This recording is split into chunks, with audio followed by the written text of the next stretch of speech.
반갑습니다. 반갑습니다. 예, 오늘은 계시록 17장 네 번째 말씀, 마지막 말씀입니다. 네. 계시록 17장은 그 1절인가 보면은 그 요한에게 그 음녀의 심판을 보이겠다고 말하죠. 네. 그래서 이제 음녀의 정체와 심판에 대해서 말하는데 이 음녀는 그 음녀와 상관관계를 맺고 있는 자가 있어요.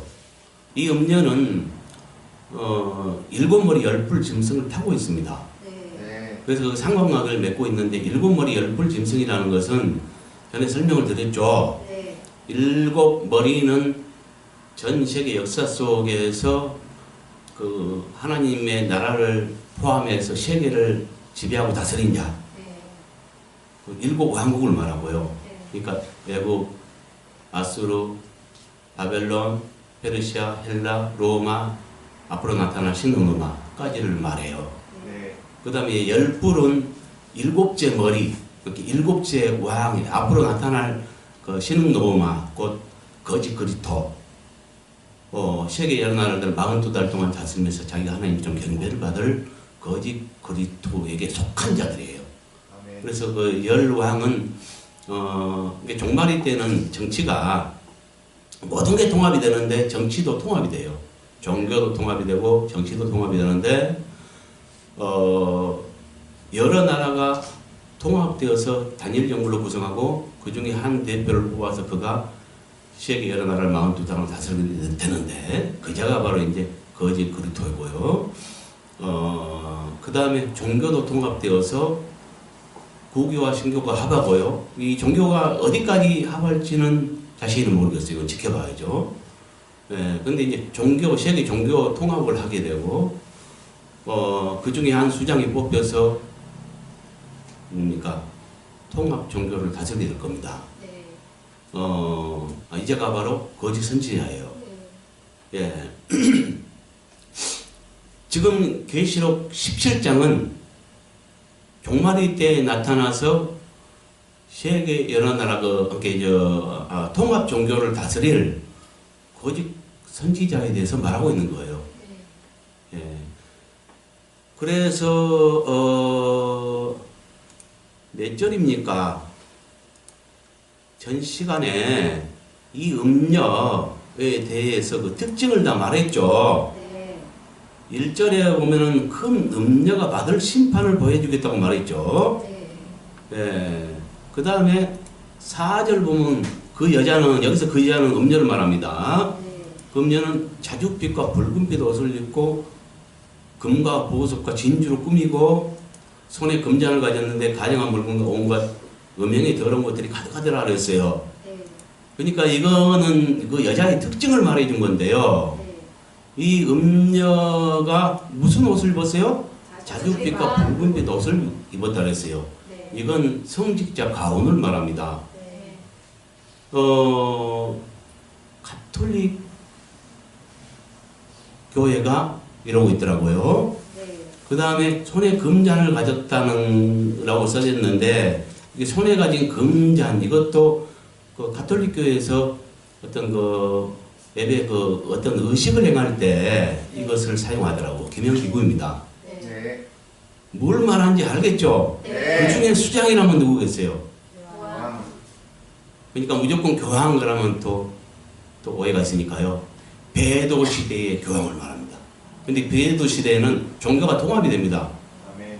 그러니까 천주교, 가톨릭만을 말하지 않습니다. 네. 신교는 종교개혁을 통해서 개신교가 나왔잖아요. 거기서 네. 그 가톨릭에 타락한 곳에서 나왔는데 종말의 때는 목자들이 눈이 어두워져서 분별력을 잃어요. 그러니까 세상 술에 취해버린 거예요. 그래서 진리와 비진리를 갖다가 막 혼하게 되고 이걸 혼동을 해가지고 분별이 없어요. 그래서 다시 들어가 버려요. 그래서 종교가 통합이 되고요. 그 중에 한 수장이 뽑히는데 그러니까 통합종교 대표가 인간적으로 보면 제일 유명한 자아니에요. 네. 근데 그 자가 엉뚱한 짓을 행해요. 거짓것, 하나님만 경배하게 해야 될 그가 거짓 그리스도를 믿게 해요. 그리고 그의 우상을 세워서 숭배하게 돼요. 그 다음에 성도들을 보호해야 될 그가 수많은 성도를 죽이는 데 앞잡이가 돼요. 이와 같이 속이는 일이 있다는 거죠. 근데 그자가 누구냐? 이 음녀가 누구냐? 음녀의 특징을 말해줬어요. 그러니까 배도 시대의 통합 종교 대표예요. 그런데 이 특징을 보면 가톨릭 교회 그 성직자 가온이나 그 다음에 뭐 금잔이나 이런 걸 보면은 가톨릭 교회와 일치하단 말이죠. 우리가 상식적으로 생각해봐도 통합 종교 대표는 가톨릭 교회 지금 전 세계적으로 하나 되어 있는 교황이 될 가능성이 큽니다. 왜냐하면 그들은 기득권을 가지고 있기 때문에 그 기득권을 포기하지 않아요. 그래서 초대 통합 종교 대표는 가톨릭 교회에서 나올 가능성이 많습니다. 그러면은 누구겠어요? 교황이 되죠. 이제 이렇게 풀어져 가는 거예요. 근데 그 5절에 보면은 여기도 특징이에요. 이마야의 이름이 기록되어 있으면 비밀이라 큰 바벨론이라 땅의 음녀들과 가정한 것들이 음이라 그랬어요. 그러니까 땅의 음녀들, 많은 음녀들을 생산한 음녀들의 음이에요. 그러니까 큰 음녀예요. 무슨 말인지 알겠죠? 그러면 어떻게 해서 많은 음녀를 생산했을까요? 그리고 인간적으로 모든 종교를 통합한 그 중에 제일 유명한 자인데 어떻게 이가 음녀가 됐을까요? 실질적으로 이건 환상을 말하는 게 아니고요. 이걸 깨달아야 합니다. 하나님을 믿는 교회는 주님의 신부로서 철저하게 신본주의합니다. 아멘. 그래서 구약 시대에 봐도 그 모세를 통해서 어떻게 이끄신지 알죠. 네. 예, 한 지도자 모세를 세워서 그들 갖다가 홍해동강을 건너서 통해서 이렇게 광야 교회로 이끄시고요. 거기에서 40년 동안 광야 훈련을 하면서 철저하게 불기둥과 구름기둥으로 인도를 하셨잖아요. 네. 이와 같아야 됩니다. 아멘. 교회는 바로 그래서 교회의 머리는 그리스도죠. 그리스도를 머리 삼고 그리스도를 머리 삼는 건 뭐예요? 그 예수 그리스도의 명령 체계에 따라야 되는 거예요. 몸은 교회는 몸이고 그리스도는 머리라니까요. 아멘. 몸은 그러니까 스스로 행동할 수 없고 머리에 그 지시를 따라서 움직이는 거 아닙니까? 그와 같은 거예요. 그래서 철저하게 주님의 그 계시와 음성과 이런 것들을 통해서 이끄시는 그 인도를 따라가야 되는 거예요. 철저한 신본주의가 돼야 돼요. 그런데 교회들이 타락하면 어때요? 목자들이 타락하면 주님의 인도가 끊기죠. 물론 완전히 끊기는 것은 아닐 겁니다. 그런데 철저한 인도를 받아야 되는데 그렇지 못한단 말이죠. 그러면 어떻게 돼요? 주님의 인도가 끊기면 끊긴 만큼 사람들이 그러니까 주님의 인도가 없으면 멈춰서고 움직이지 말아야 되는데 그렇지 않고요. 사람들의 의견을 따라가요. 이것이 바로 인본주의예요. 네. 그래서 그 인본주의의 결과로 인해서 많은 음료들이 생산되어 버렸어요. 계시록 2장 그 두아디라 교회에 보면은 그걸 이제 인본주의 시체라고 볼 수 있는데 자칭 선지자 여자 이세벨이 주님의 종들을 가르치고 깨어 행음하게 하고 우상의 제물을 먹겠다 이렇게 말하죠. 주님의 종을 가르친 자들이 실제로 누구입니까? 신학자들이잖아요. 네. 그런데 자칭 선지자라 했습니다. 자칭 선지자는 그러니까 주님은 인정하지 않는데 스스로 된 선지자예요. 스스로 선지자 됐는데 그래서 선지자 노릇을 하는데 선지자 이름으로 선지자 노릇을 하는데 자 오늘날 직분을 말하면 목자 노릇을 해요. 목사라는 이름으로 목사 노릇을 하는데 주님이 인정하지 않은 거야. 네. 자칭 선지자야. 네. 이 선지자가 주의 종들을 가르치고 깨워서 행음하게 우상의 제물을 먹겠어요. 그러니까 뭡니까? 그 자칭 선지자가 주님의 종들입니다. 주님의 종들을 갖다가 잘못 가르쳐서 많은 음녀들을 현살해 버린 거예요. 네. 이게 뭔지 깨달아야 합니다. 근데 그는 회개하지 않았습니다. 네. 그렇다면 뭐요? 지금은 거대한 집단이 되어 있겠네요? 네. 네. 그것이 뭔지 깨달아야 합니다. 그러니까 인본주의 신학의 시초라고 보고요, 그게. 회개하지 않았기 때문에 지금은 거대한 집단이 되어 있다는 거예요. 이걸 우리가 깨달아야 돼요.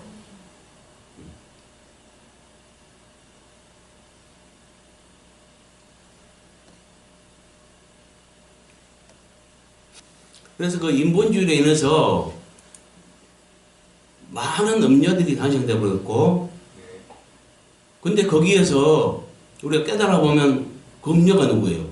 인본주의의 신학을 한 목자들이라고 보면 돼요. 아멘. 그걸 깨달아야 돼요. 네. 그래서 그러니까 뭐냐면 일정한 과정을 이수한 자에게 안수하면 목자가 되잖아요. 네. 그러면 그는 그때부터 목사입니다. 근데 주님이 인정하지 않는 자는 자칭 선지자인 거예요. 자칭 선지자를 해석하면 거짓 선지자가 되는 겁니다. 무슨 말인지 알겠죠? 네. 그 자가 또 가르친 교회, 그 음녀의 가르침을 받은 교회도 마찬가지로 잘못 배운 자는 많은 음녀가 탄생되지 않겠어요? 네. 이렇게 해서 거대한 인본주의 집단이 생겨나 버린 거예요. 응? 네. 그래서 땅의 음녀들과 가증한 것들이 엄이라 그러잖아요. 네. 그리고 6절을 보면요. 또 내가 보면 이렇게 요한이 봤을 때 이 여자 음녀가 성도들의 피와 예수의 증인들의 피에 취한지라. 그래서 요한이 크게 놀라 자빠질 뻔해요. 네. 왜 그럴까요? 왜 요한이 이렇게 놀랄까요? 이 여자는 예?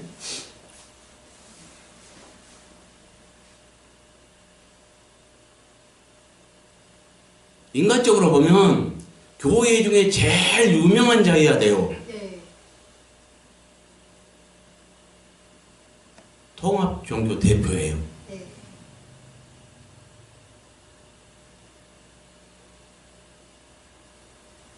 그러니까 제일 유명한 자요.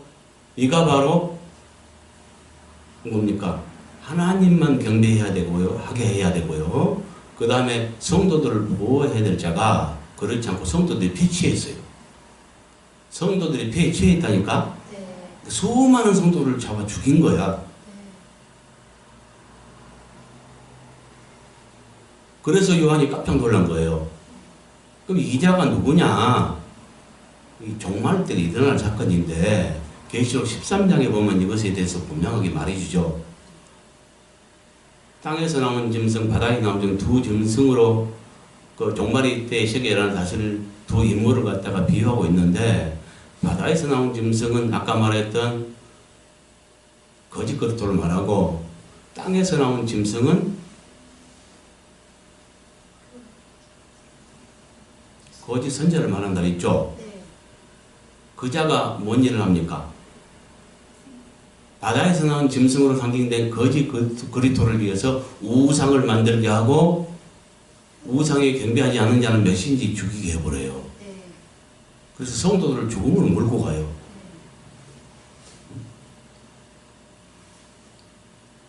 그러니까 수많은 성도들을 보호해야 될 자가 죽이는데 앞장서요. 그리고 하나님만 경배하게 해야 될 그가 거짓 것을 믿게 하고 우상을 만들어서 우상을 숭배하게 해버려요. 이는 바로 거짓 선지자입니다. 그렇죠? 네. 예. 종말일 땐 이와 같은 일이 벌어진다는 거지. 다시 본문으로 돌아가서요. 그래서 이 음녀는 도를 배반한 자요. 네. 배도자입니다. 네. 그러니까 하나님을 배역한 이 자를 하나님의 공의는요 어떻게 심판하시냐면 똑같이 배도로 갚습니다. 그래서 이 음력 통합종교 대표인 거짓 선지자 이를 갖다가 어떻게 심판하시냐? 이는 바로 명예를 쫓는 자예요. 그러니까 뭐냐면은 이 배역은 명예를 쫓아서 주의 진리를 갖다가 팔아먹고요. 명예를 더 쫓은 자예요. 더 귀하게 여긴 자예요. 하나님보다. 그래서 계시록 13장에 보면은 거기 나와 있죠.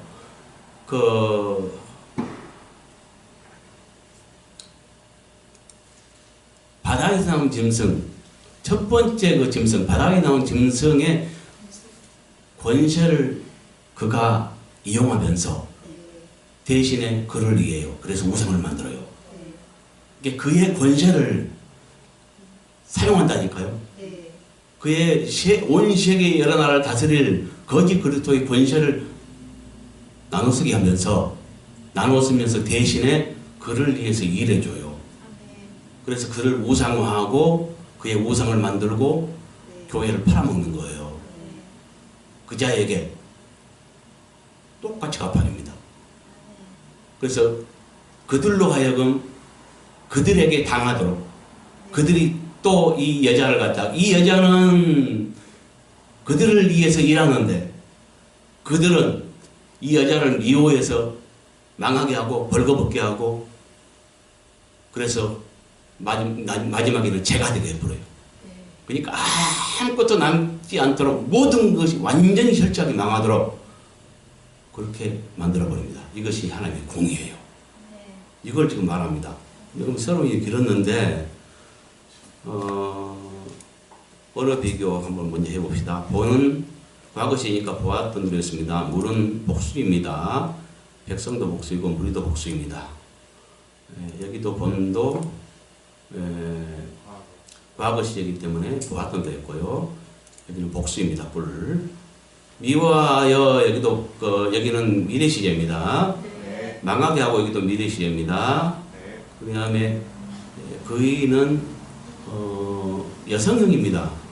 그래서 그녀의 이렇게 했고요. 살도 복수입니다. 그래서 살들로 했고요. 먹고 여기는 미래 시제입니다. 그래서 먹을 것이고 이렇게 했고요. 자기 여기도 복수입니다. 그래서 자기들로 했고요. 주사 여기는 과거 시제입니다. 그래서 주셨고 이렇게 했고요. 하시고도 마찬가지로 과거 시제입니다. 그 다음에 주기하시되 여기도 과거 시제입니다. 그 다음에 말씀은 복수입니다. 그래서 말씀들로 했고요. 여기 본도 과거 시제입니다. 그래서 보았던으로 했습니다. 분석해 보면요. 15절에 또 천사가 내게 말하되 내가 보았던 바 음녀가 앉아있는 물들은 백성들과 무리들과 열국과 방언들이라. 이 말은 천사가 요한에게 한 말로서 맞죠? 네. 예. 그 내용은 큰 음녀가 앉아있는 물들로 상징된 그녀의 활동 무대에 대한 상징적 설명을 하고 있는 거라는 거죠. 네. 이 천사가 말인데 음녀가 앉아있는 물에 대한 설명이죠. 네. 음녀가 앉아있는 물들은 백성들과 무리들과 열국과 방언들이라 이렇게 말해요. 이렇게 음녀가 앉아있는 물로 상징해서 말했지만 우리가 이 내용을 봐서 뭘 말하는지 알 수 있어요. 그가 상대하는 대상, 활동 무대, 그의 사역 대상 이걸 말합니다. 이해 갔죠? 네. 백성들과 무리들과 열국들과 방언 간단히 말하면 세계 여러 나라를 상대로 그가 활동 무대고 그들을 상대로 사역해요. 네. 그 다음에 16절에 내가 보았던 바 열뿔들과 짐승은 음녀를 미워하여 망하게 할 것이요 벌거벗게 하고 그녀의 살들을 먹을 것이요 불로 아주 살리라. 이 말은 그 음녀의 최후를 말하죠. 네. 그 최후로서 그녀가 결국 누구에게 배신당하며 왜 어떻게 얼마만큼 망하게 될 것인가에 대한 설명을 하고 있어요. 누구에게 배신당해요? 열풀들과 짐승이에요. 여기서 짐승은 일곱머리 열풀 짐승 중에 7째 짐승을 말합니다. 이건 종말이 때 출현할, 그래서 세계 연합을 42달 동안 다스리면서 자기 하나님께서 경배를 받을 거짓 그리스도를 말합니다. 그 다음에 열풀들은 뭐예요? 아까도 설명했지만 7째 머리에 예속된 자들이에요. 그러니까 종말이 때는 희한한 일이 벌어지는데 모든 게 통합돼요. 막 빅데이터를 통해서 하나 돼요. 근데 정치, 종교까지 다 하나 돼요. 지금 뭐 기업들이 다 하나 되어 가고 있는 거 우리 볼 수 있잖아요. 이와 같이 정치, 종교까지 하나 된단 말이에요.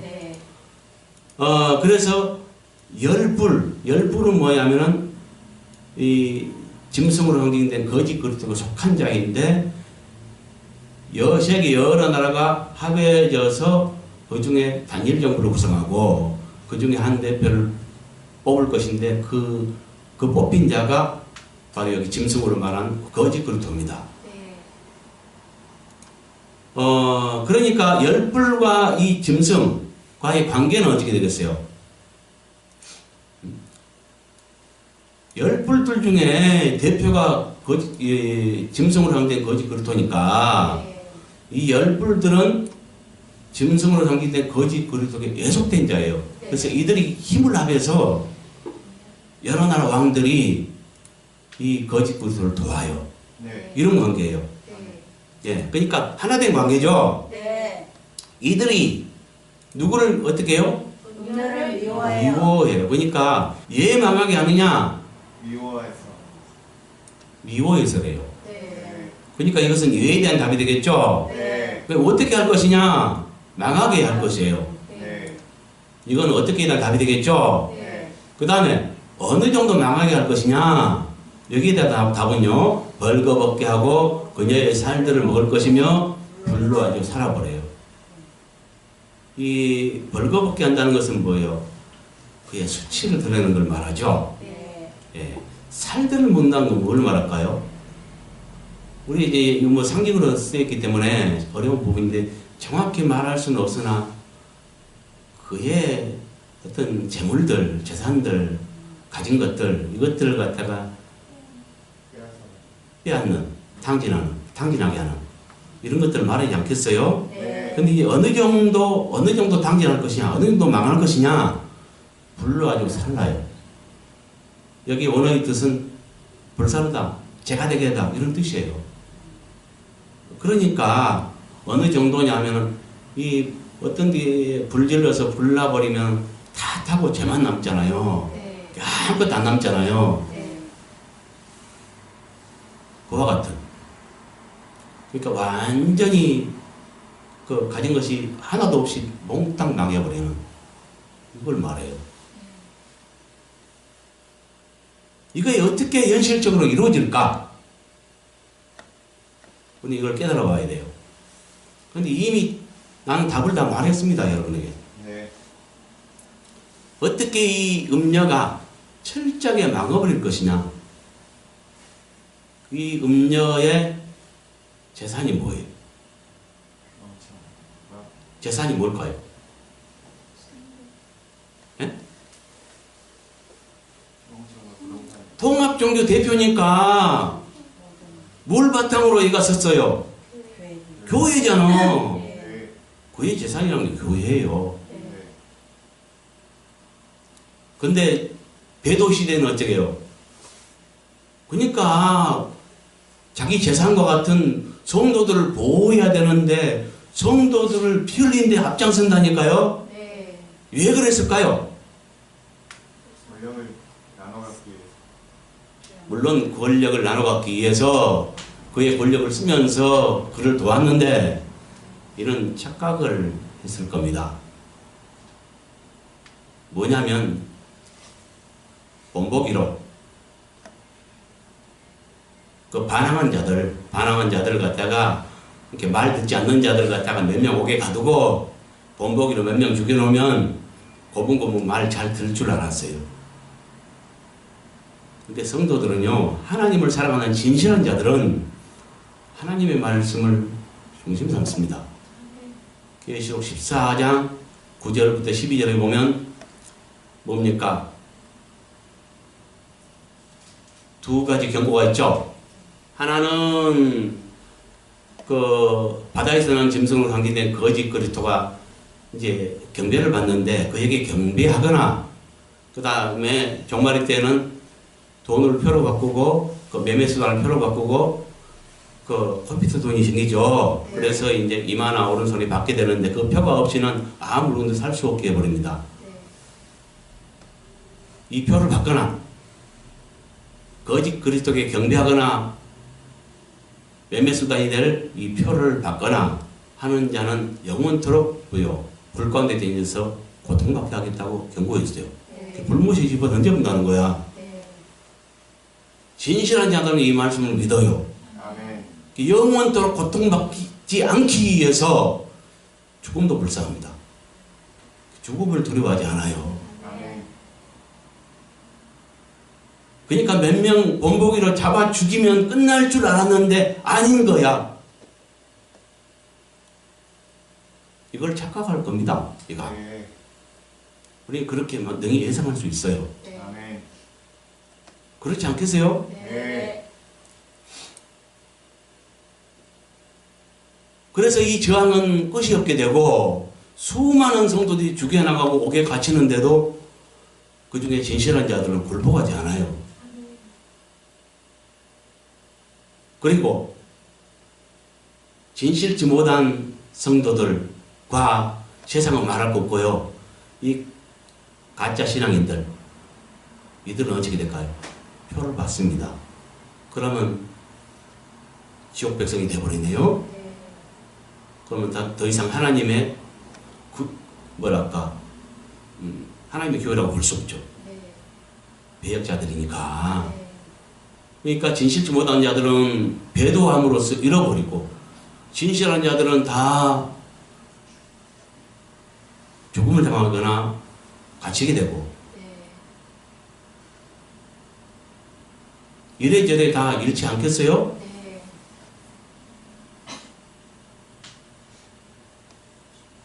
그래서 우리가 깨달아 보면 자 죽이게 한 자는 누구예요? 성도들을 죽이게 하는 자, 우상을 숭배하게 하고 죽이게 한 자는 누구예요? 거짓 선지자. 거짓 선지자인데 실제로 죽인 자는 누구예요? 거짓 그리스도. 거짓 그리스도예요. 네. 거기에 열왕들은 포함됩니다. 네. 그러니까 짐승과 열불들은 실제로 죽이는 자이고 곧 이 음녀의 재산을 망가뜨린 자예요. 그렇잖아요. 네. 증명을 해드릴게요.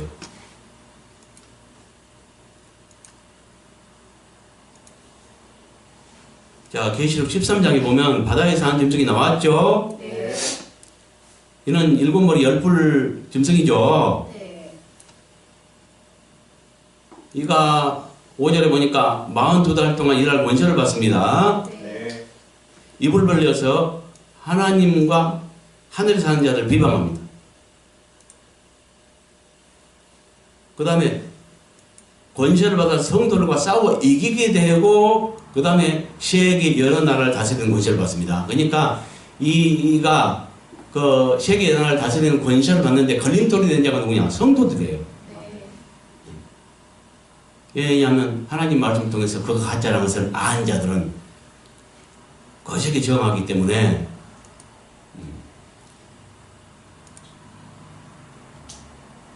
그리고 8절부터 보면요.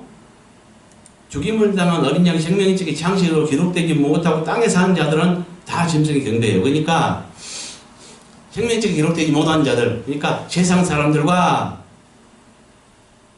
가짜 신앙인들은 다 경배하게 될 겁니다. 그렇겠죠? 네. 그리고 10절에 보니까 결정적으로 사로잡혀갈 자는 갈 것이고 칼에 죽임을 당할 자는 죽인대요. 그러니까 죽일 자는 죽이고 옥에 갇힐 자는 갇혀요. 근데 성도들이 인내와 믿음이 여기 있다. 라고 하는데 이 일을 누가 해요? 바다에 나온 짐승이 하죠. 그러니까 거짓 선지자. 자기가 하나님처럼 가장해서 경배를 받을 거짓 그리스도. 그래서 거짓 그리스도인 거예요. 네. 이 거짓 그리스도가 이 일을 합니다. 네. 성도를 죽입니다. 네.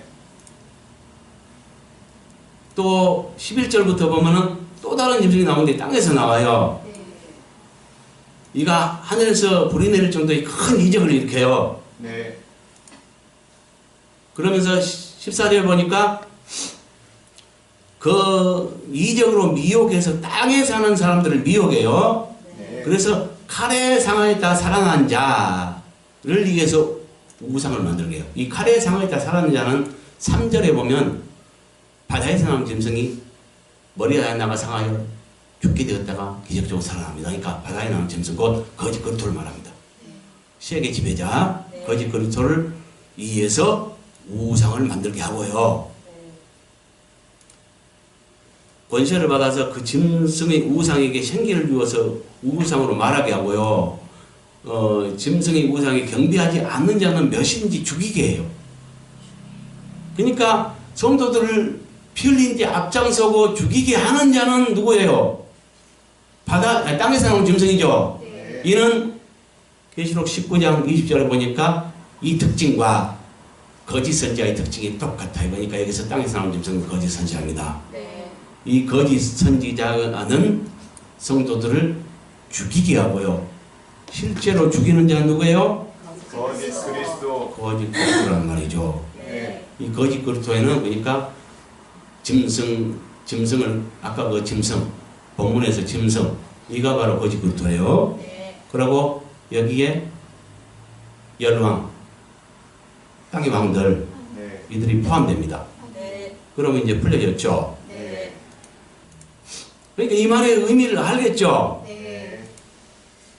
열불도가 짐승이 음녀를 미워하여 망하게 할 것이요 벌거벗게 하고 그녀의 살들을 먹을 것이며 불로하죠 사들자.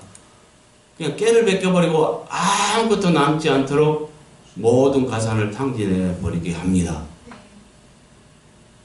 그 음녀는 명예, 권력을 사랑해서 나눠 쓰게 하면서 그건 13장에 나와 있죠.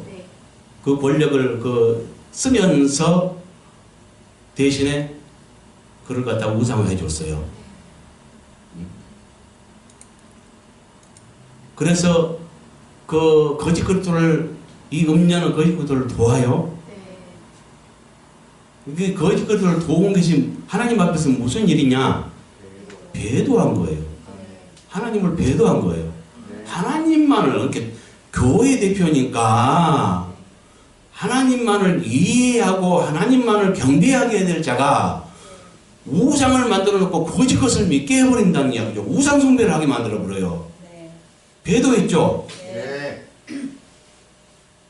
예수님 오시기 전에 반드시 불법자가 나타나고 배도한 일이 있을 거라고 했는데 바울이 말한 데살로니가 후서 2장 등에 말한 이 사건이 이루어지는 겁니다.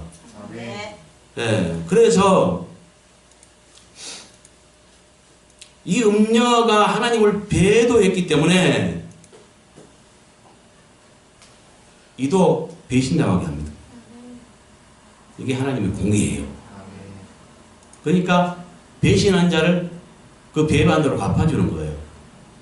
열불과 짐승이 곧 거짓 그리스도와 그에 예속된 열왕들이 이 음녀를 미워해요. 그래서 망하게 하고 벌거벗게 하고 살들을 먹고 불로하죠 살이라. 이 불로 살이라 이것은 죄가 되게 한다 이런 뜻이 있다는 이야기죠. 그러니까 완전히 깨벗기고 완전히 잃어버리게 하는, 그래서 완전히 쫄딱 망해버리는. 물론 이것은 영혼의 심판은 아닙니다.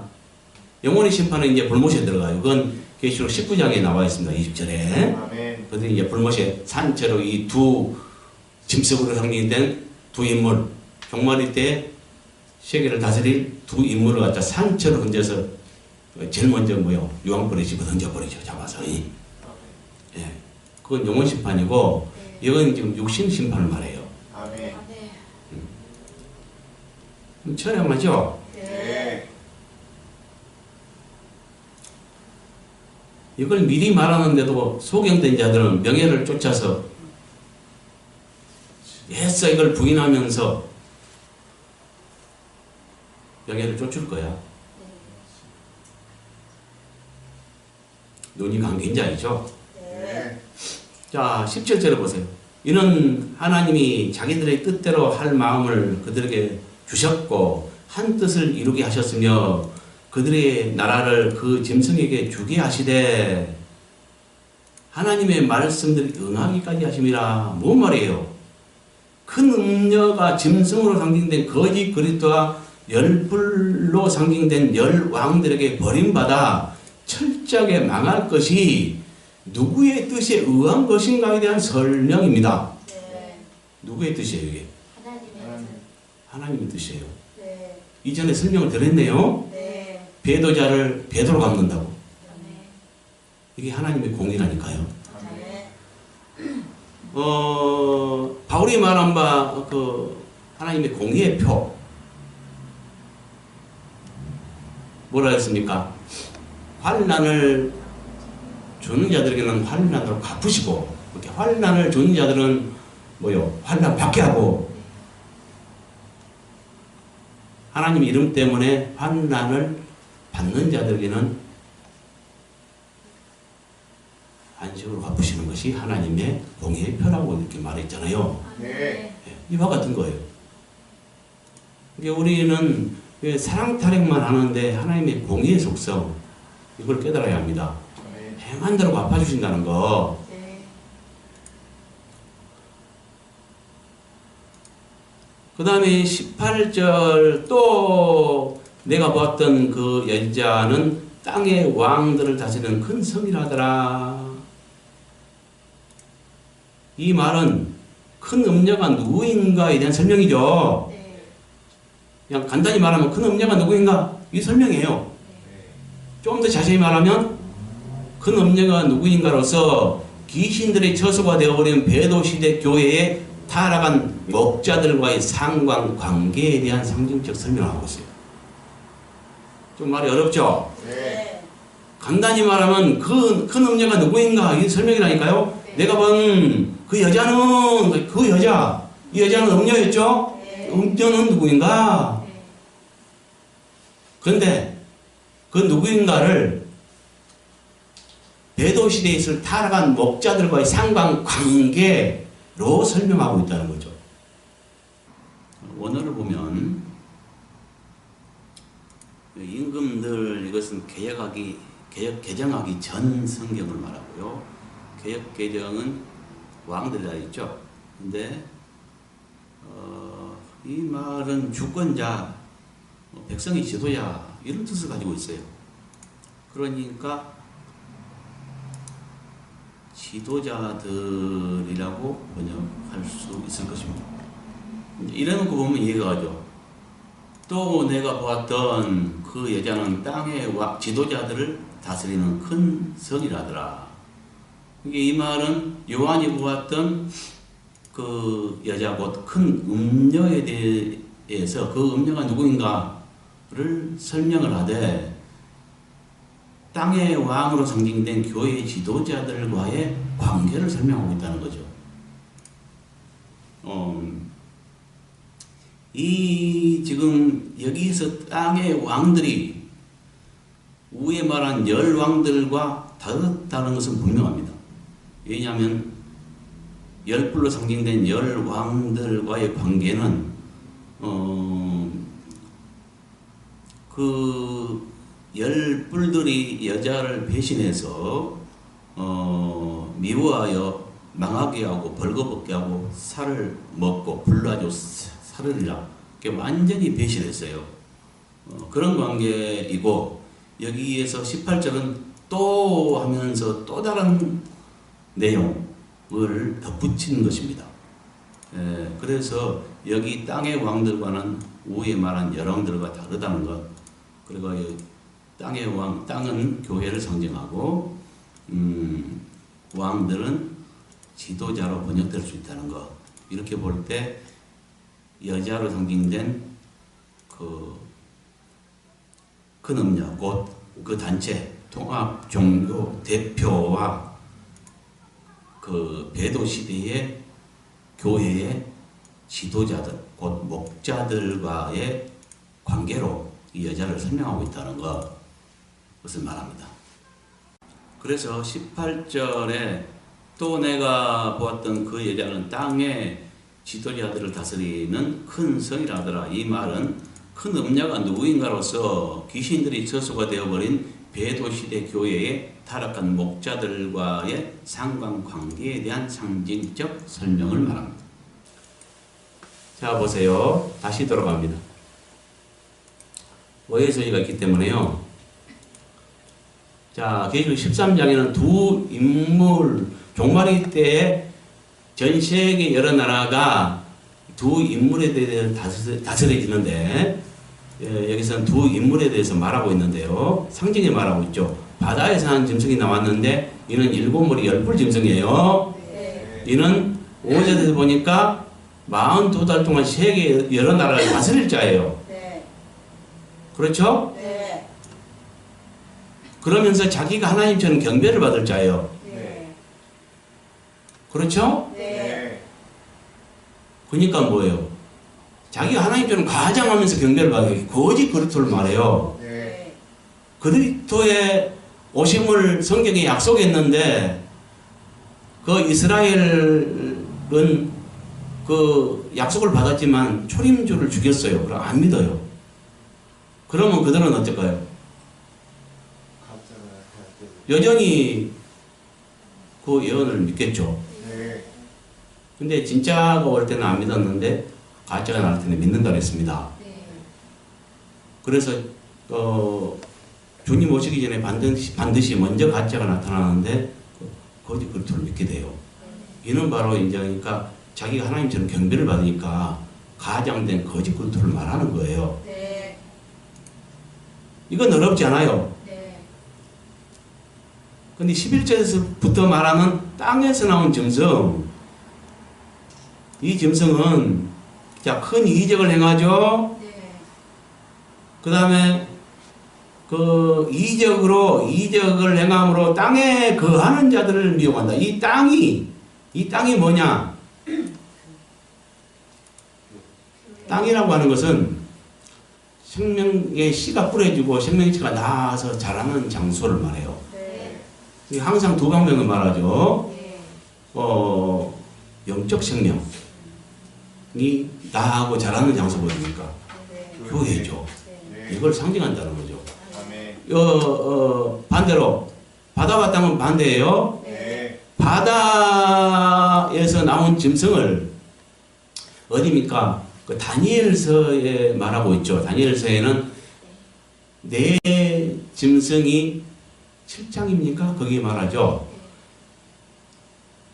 바다에서 네 짐승이 나와요. 네. 이 짐승이 누구냐 하면은 풀어보면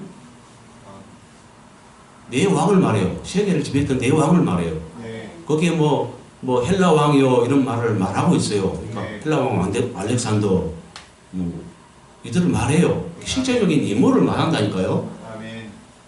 세계를 지배했던 실제적인 인물을 말해요. 아멘.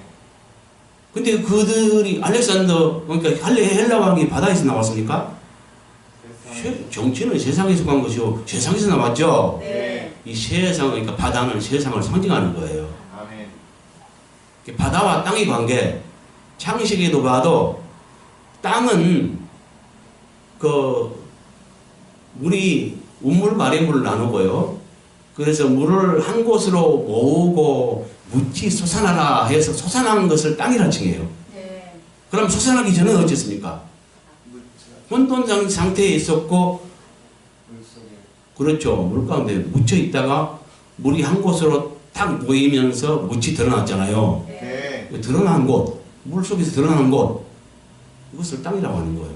그 다음에 거기에 온갖 생명체, 각 종류의 생명체가 자라나라. 이렇게 해서 자라나게 되잖아요. 그러니까 바다는 뭐냐면은 사망의 바다, 이 삼키는 사망의 바다, 생명은 뭐예요? 그 사망에서 솟아나는 것. 마찬가지로 교회라는 것은 뭐냐? 에클레시아. 뭐냐면은 세상에서 나온 거룩한 무리 이걸 말합니다. 네. 아멘. 교회라는 것은 세상을 탈출한 자들을 말해요. 아멘. 세상에서 나온 자들을 말해요. 아멘. 많은 나라가 있을지라도 영적으로는 두 나라밖에 없어요. 네. 세상은 사단의 나라입니다. 네. 네. 요한복음에 분명히 말한다 했습니다. 네. 교회는 뭐예요? 하나님의 나라인 거예요. 네. 영적인 두 나라밖에 존재하지 않아요. 네. 이건 애굽에서 이렇게 구약에서 분명한 그림을 볼 수 있는데 애굽은 세상을 상징합니다. 네. 그 다음에 홍해도강은 뭐예요? 침례를 상징합니다. 세례를 상징합니다. 네. 그 다음에 도관한 다음에 광야 생활을 했죠. 네. 그것을 바울은 우리 조상들이 광야 교회에서 이러면서 광야를 교회로 해석하고 있습니다. 네. 내 해석이 아닙니다. 네. 그러니까 광야는 구약의 광야는 지금의 교회 생활이고요. 네. 그러면 애굽은 뭐예요? 세상을 말하죠. 아멘. 그러면 교회 생활하면서 뭐예요? 이제 그들이 목적지가 아직 안 이뤘죠. 목적지는 뭐예요? 가나안이죠. 가나안은 천국을 말합니다. 아멘. 이렇게 말하고 있다는 거죠. 네.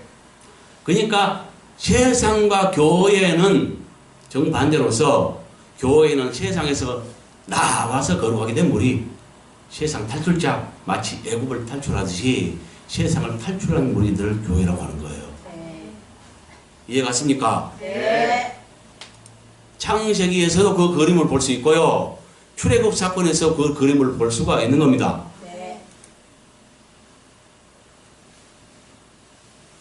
그렇죠? 네. 그러니까 지금 11절부터 말하는 이 땅은 교회를 상징하고요. 생명체가 나아보고 자라는 장소로 교회를 상징하고요. 땅에서 나온 짐승이 하는 짓을 봐요. 더 분명하게 증거하겠습니다. 이적을 행하죠. 큰 이적을. 네. 그래서 이 이적으로 땅에 사는 사람들을 꼭 교회를 미혹해요. 교인들을 미혹해서 칼에 상하였다가 살아난 자를 위해서 곧 바다 저 짐승 바다에 사는 짐승 거짓 그리스도를 위해서 우상을 만들게 합니다.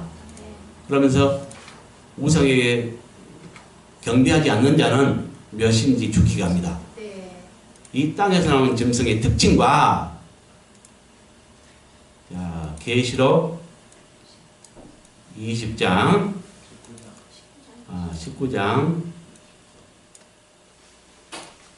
20절을 보면 짐승이 잡히고 여기서 두 인물을 말하는데요. 하나는 짐승으로 감춰놨고 하나는 공개했습니다. 네. 여기서 짐승은 아까 13장의 바다에 난 존재를 말합니다. 네. 꼭 거짓 그토를 말합니다. 네. 짐승이 잡히고 그 앞에서 표적을 행하던 거짓 선지자. 여기 한 명은 밝혀놨네요. 네. 여기서 거짓 선지자는 땅에서 나온 짐승과 그 땅에서 나온 짐승을 말합니다. 네. 이는 하면서 설명을 하는데 누구를 설명하냐? 거짓 선지자는 설명을 말해요. 네. 이는 짐승의 표를 받고 그의 우상에게 경배하는 자들을 표적으로 미혹하던 자라. 뭔 말인지 알겠죠? 아까 네. 13장 3절에 보니까 13절입니까? 13절에 보니까 큰 하늘에서 불이 내릴 정도의 이적을 행함으로써 그 이적으로 땅의 사람들 꼭 교회를 미혹하죠. 네. 그러니까 땅에서 나온 짐승의 특징과 거짓 선지자의 특징이 똑같습니다. 네. 그렇다면 땅에서 나온 짐승은 누구예요? 거짓 선지자이죠. 자, 거짓 선지자는 나는 거짓 선지자요 하면서 거짓 선지자의 이름으로 활동하지 않습니다. 네.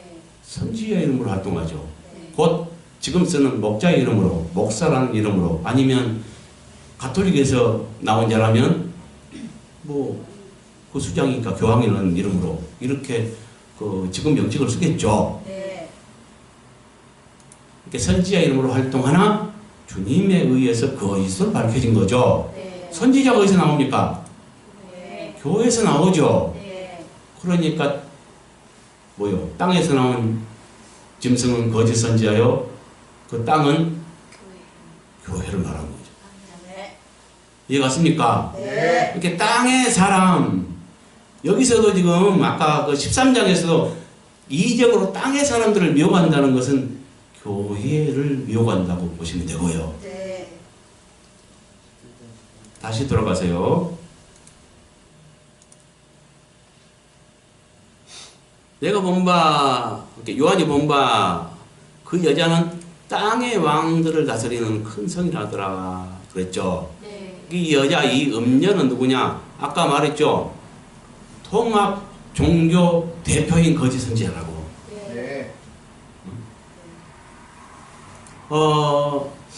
그러니까 이런 교회 중에 대표고 통합된 그 종교 중에 대표고, 이가 통합 종교 대표가 된 것은 누구들 때문입니까? 땅의 왕들. 어? 목자들 때문이 아니겠어요. 네. 조금은 이해가 갔습니까? 네. 이 바벨론을 성경에는 두 방면으로 말하고 있습니다. 자, 5절에 보면요. 그의 이마에 이름이 기록이 되어 있으면 비밀이다. 큰 바벨론이라 땅의 음녀들과 가정한 것들이 엄이라 라면서 이 큰 음녀 한 인물을 갖다가 큰 바벨론이라고 말하고 있죠. 네. 여기서는 음녀 바벨론을 말합니다. 아멘. 그런데요, 자 18장 2절을 보면요, 힘찬 음성으로 외쳐 이르되 무너졌다 무너졌다 큰 성 바벨론이여 귀신의 처소와 각종 더러운 영이 모이는 곳과 각종 더러운 가증한 새들이 모이는 곳이 되었도다 라고 함으로써 여기서 말하는 바벨론은 어떤 장소나 단체를 말합니다. 그런 것을 알 수 있죠. 네. 그러니까 어떤 장소나 어떤 특정한 단체를 말한다는 것을 알 수 있어요. 그래서 모든 걸 두 방면으로 말하듯이 이 바벨론도 두 방면으로 말하고 있습니다. 네. 그러니까 여기서 말하는 건 뭘 말하냐? 아까 그 음녀도 바벨론이지만 음녀가 낳은 또 다른 많은 음녀들, 그래서 그 바벨론이 되어버린, 이 바벨론이라는 것은 뭐냐면 불법 건축물, 이걸 말해요. 네. 합법적으로 이 자녀들을 생산하고 건축해 나가고 해야 되는데, 그래서 합법적인 건축물은 신부의 도성인 예루살렘 성으로 나타납니다. 그렇게 귀결되는데 불법 건축물은 바벨론이라 해요. 이 바벨론은 계시록 14장 8절에 보면 무너졌다 큰 성 바벨론이 하면서 그 큰 성 바벨론이 완전히 무너질 것을 말하고 있고요. 아까 그 6절입니까? 거기에서도 그 큰 음녀의 그 재산이 완전히 탕진해버리는, 재가 돼버리는, 그러니까 뭐냐, 모든 걸 잃어버릴 걸 말해요. 아멘. 그 음녀의 재산인 게 뭐예요? 교회를 말하잖아요. 그러니까 완전히 망하지, 다 잃어버릴 것을 말하고 있고요. 지금 여기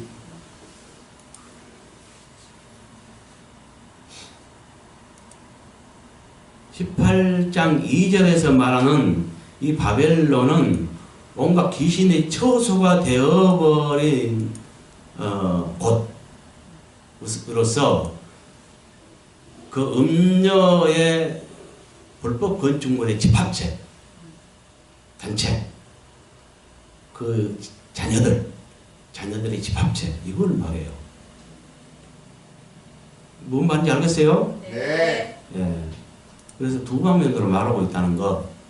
그러니까 음녀들의 자녀인 불법 건축물인 바벨론, 교회가 종말일 때는 배도에서 바벨론이 돼버리는 거예요. 그러니까 4절 보세요. 하늘에서 큰 음성이 나서, 이거 하나님의 음성입니다. 말씀하시기를 내 백성아 거기서 나와, 그의 죄에 참여하지 말고 그가 받을 재앙들을 받지 말라 라고 말하고 있어요. 여기서 거기서나 그나 다 마찬가지로 그 음녀를 말해요. 그러니까 그 음력에게 애속된 교회를 향해서 말하는데 음력에서 나오라는 거예요. 음력에 애속돼 있지 말고 거기서 나오라는 거예요. 그러니까 통합 종교 그 대표 통합 종교는 그 통합 종교 대표는 통합 종교를 그 목자들을 통해서 목자들에게 어떤 지상을 하다라고 그렇게 해서 다스릴 거 아니에요. 네. 근데 거기서 나오라는 거예요. 우리나라도 지금 9개 교당이 가입됐습니다. 네. 하나님 거기서 나오라고 합니다. 그 수장인 통합종교 대표인 거짓 선지자는 목자들을 통해서 지상을 하다라고 다스려 나가요. 성도들은 목자 말을 듣고 있잖아요. 근데 거기서 나오래요. 뭘 말하는지 깨닫기 바랍니다. 그래서 이제 뭔 말인지 알 수 있을 거예요. 내가 보았던 그 여자는 땅의 왕들을 다스리는 큰 성이라 하더라. 이것은 이 요한이 보았던 여자는 어떤 자인가를 지금 설명하는 거예요. 네. 설명하는데 땅의 왕들로 상징된 배도시대에 타락한 목자들, 세속적인 목자들과 관계해서 설명한 것이 아닌가. 네. 그들을 다스리는 큰 석으로 상징하고 있다는 거죠. 네. 뭔 말인지 알겠어요? 네. 네. 여기까지 하겠습니다. 그래서 여기 15절부터 18절까지를 합하면 본문은 공의로 심판하시는 하나님의 뜻을 따라 큰 음녀가 당할 심판에 대해서 말한다는 것 이해하셨죠? 네. 네, 수고하셨습니다.